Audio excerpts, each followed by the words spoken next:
Bonjour et bienvenue à cette critique exigeante qui a lieu à l'extérieur parce qu'il fait vraiment trop chaud dans ma chambre. Du 30 degrés, non merci. C'est sûr que par exemple, il va y avoir du bruit ambiant parce que je suis à côté d'une rue passante en espérant que ça ne nuise pas trop à cette vidéo. En plus, je pense que je peux parler excessivement plus fort que d'habitude parce qu'il n'y a pas d'écho dehors. Du moins, en théorie, il n'y en a pas. Donc aujourd'hui, on va parler du chapitre 50 de Dragon Ball Super et vous ne serez pas surpris d'apprendre que encore une fois, désolé, c'est pas un chapitre qui m'a beaucoup exalté pour de nombreuses raisons. Premièrement, parce que je disais que je trouvais que peut-être que chaque chapitre semble être écrit sans avoir une idée d'une suite en tête. Peut-être que là c'est le cas, mais celui-ci est encore dans la même lignée. On apprend finalement c'était quoi le vœu de Moro. Et c'est, oui, surprenant. Et c'est sûr qu'habituellement je fais toujours de la surprise dans mes œuvres, mais ici, c'est pas forcément une agréable surprise parce que c'est pas super cohérent et pas super intéressant comme vœu. Il a voulu libérer les prisonniers de la prison de la patrouille galactique. Mais le gros problème que je vois, c'est que dès que tu t'es libéré, Moro, si t'avais à cœur vraiment ces mecs, je pense que t'aurais pu te libérer. La preuve, Cranberry t'a suivi, peut-être parce qu'il était enfermé dans la cellule avec toi, mais quand on le voit sur Namek, il est à peine remis, il a pas dû bouffer bien d'énergie. Et il gérait aisément Vegeta, même en Super Saiyan God, en utilisant l'énergie de la planète, mais même ses capacités physiques semblaient pas si mal. Donc, t'aurais pu gérer, surtout que la patrouille galactique, c'est un peu de la merde, Il faut arrêter de nous faire croire qu'ils sont super, ils peuvent rien faire face à Freezer. Donc, je pense que t'aurais déjà pu libérer ces gars-là à l'avant. Et aussi, avec la puissance qu'il avait acquise avant même son souhait contre Porunga, t'aurais pu aussi libérer ces mecs-là. Ou même avec un autre vœu comme, je sais pas moi, par exemple, l'immortalité. T'aurais aussi pu libérer ces gars-là.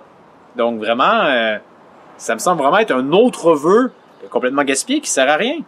On semble vouloir résoudre ce problème-là que j'avais un peu soulevé, l'idée que se battre toujours contre Moro, qui contrairement à Freezer et à Cell n'a pas de transformation, ça devient un peu lourdingue. C'est un peu, je pense, la 4e fois qu'il se confronte à lui.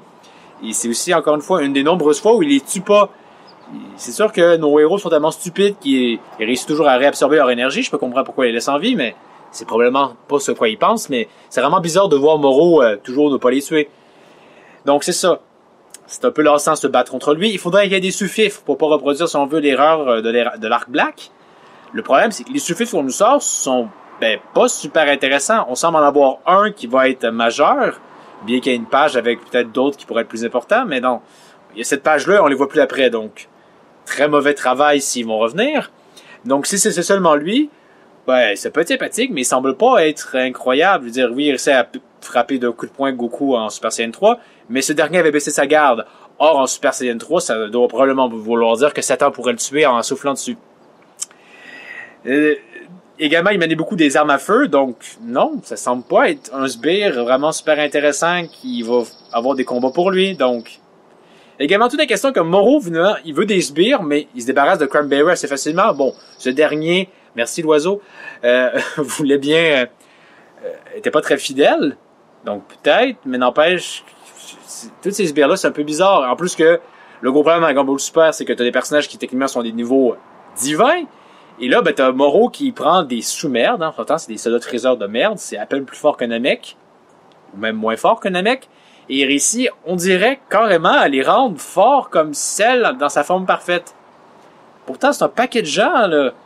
C'est ça le problème. Je comprends que oui, tu vas avoir des sbires qui font de quoi, mais ça paraît un peu exagéré. Et ça fait en sorte que ces personnages-là sont pas forcément super marquants. Parce que leur pouvoir, il est nullement de eux. Babidi, par exemple, quand on parle Babidi et Dabra, c'était quand même le roi des démons. Il y avait une puissance à la base. C'était pas n'importe qui. Ici, c'est n'importe qui, mais qui sont simplement dopés aux stéroïdes par Moro.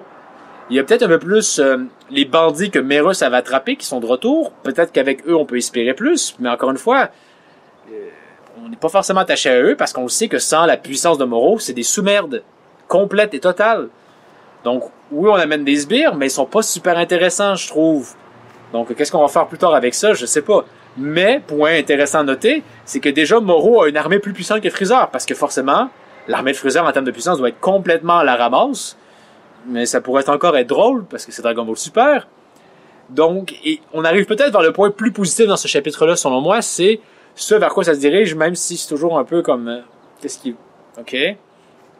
Dans le sens où Vegeta s'en va sur la planète Kandra, apprendre une nouvelle technique. Laquelle? Est-ce qu'il y a déjà une idée de technique où il fait juste se dire « Ah, je vais apprendre de la magie moi aussi, finalement! » à voir, mais ça devrait quand même lui prendre un certain temps.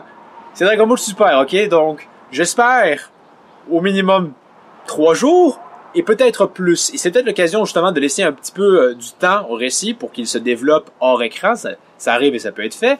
Et c'est notamment l'occasion de voir peut-être Moro se friter à Freezer, Freezer entrer dans le récit. Pourquoi pas? Faut en faire quelque chose. Peut-être même Broly peut débarquer.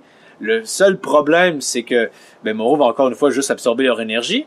Donc, t'as carrément presque créé un personnage qui doit se faire démonter par Vegeta qui va prendre une nouvelle technique. Mais il faut qu'il y ait des nouveaux personnages qui arrivent, parce que, justement, ça vient terriblement lançant d'avoir juste Goku et Vegeta se friter à Moro. Et dans le chapitre, il y a même une réplique où Vegeta dit « Ah, mais pendant combien de temps encore on va se faire pogner par ces trucs magiques? » Ouais, c'est votre 4e fois et vous semblez à peine progresser. Ah, il vient avec des sbires, on va attendre. Ou Goku et qui éventuellement se rend compte que, hey, Moro est en train d'absorber l'énergie, se vole à sa rencontre. Des placements instantanés, mon gars, là. Utilise-le, s'il te plaît. Mais non. Donc, on peut ajouter, il faut qu'il y ait des nouveaux personnages. Le seul problème, c'est que t'as un méchant qui va carrément les désamorcer, parce que s'ils sont pas à l'abri de se faire voler leur magie, leur énergie, ben c'est mort. Mais il faut, pour que le récit devienne un peu plus intéressant, parce que oui, il y a Merus, mais encore une fois, dans ce chapitre et dans tous les autres chapitres, Merus, il est bon pour être un support, donc encore une fois, il fait un petit moment et tout le monde est, ben, pas tout le monde, mais il y a toujours quelqu'un pour dire « Wow, c'est vachement extraordinaire », mais il est pas assez important pour être un personnage principal qui est au centre du récit ou semi-centre. Donc c'est pas avec lui qu'on peut espérer de quoi. On avait Boo, mais il est déjà parti et remplacé par le grand Kaioshin qui peut déjà ne plus rien faire parce que on avait besoin finalement du chapitre dernier à la fois pour gagner du temps pour permettre aux hommes de main de Moro d'arriver et également pour expliquer pourquoi finalement le grand Kaioshin ne peut rien faire. Donc ça vient un peu confirmer le fait que le dernier chapitre était vraiment faussement inutile. Hein, on expliquait les éléments pour finalement allonger cet arc-là et ça me surprend. Parce qu'avec ce tournant-là, on est encore bon pour probablement 4, 5 chapitres, peut-être même plus, alors que je pensais qu'on était à la fin, parce que justement, peut-être que vous kiffez Moro, peut-être, et moi, on a fait le tour. Hein, je m'attendais à avoir un gars super magique, c'est une nouvelle capacité qu'on voit chez lui, mais encore une fois, elle se résume simplement à « je te confère de la puissance brute ». Ce qui est assez lambda, à mon avis, très Dragon Ballesque dans sa forme la plus basique, alors que la magie, on aurait pu espérer d'autres choses. Je me souviens qu'il y avait un leak comme quoi il faisait des illusions ou quelque chose. Juste ça, je pense que ça aurait été quelque chose de bien. Ça aurait été novateur, ça aurait été dans un autre sens. Donc, ce chapitre-là peut être intéressant si, justement, on amène d'autres personnages dans le récit, quelque chose. À moins que... Ce qui serait ridicule presque, c'est que dans le dernier chapitre, si on n'a pas une ellipse de temps, dans le prochain chapitre, c'est que Vegeta fait « Hey, je débarque, j'ai appris ma nouvelle technique ». Et pour le prochain chapitre, ça ferait vraiment qu'il faut laisser du temps un peu pour respirer avec des trucs quand même un peu plus significatifs qu'un Super Namek qui fait juste se faire tuer. Oui, j'ai encore au travers de la gorge à quel point ça servait absolument à rien. Donc, je peux paraître un peu déçu du chapitre, et oui, je le suis, parce que ce troisième vœu, finalement, c'était décevant. On nous l'a pas dit simplement pour justifier l'arrivée de la raison du troisième vœu, c'est what? Et comme je l'ai déjà dit, Moro avait pas besoin de souhaiter ça. Il était amplement capable lui-même de libérer les gens de la Patrouille Galaxie, qui, je le répète, ça vaut rien. Il y a Merus qui surprend parce qu'il est vraiment à la hauteur, mais le reste, c'est de la sous-merde. Ils empêchent pas Freezer de dominer la galaxie. Ils foutent rien, ces gens-là. Là. Donc, vouloir seulement leur faire croire, hey, finalement, ils sont bons. Ouais, non. Je suis pas tant d'accord. Donc, vous, qu'est-ce que vous avez pensé du chapitre? Est-ce que vous trouvez que c'était à la hauteur? Est-ce que vous aimez la nouvelle direction vers laquelle ça va? Qu'est-ce que vous pensez du sous-fifre principal Tadango, je pense, de Moro? Est-ce que ça vous plaît ou pas? Faites-moi en part dans les commentaires.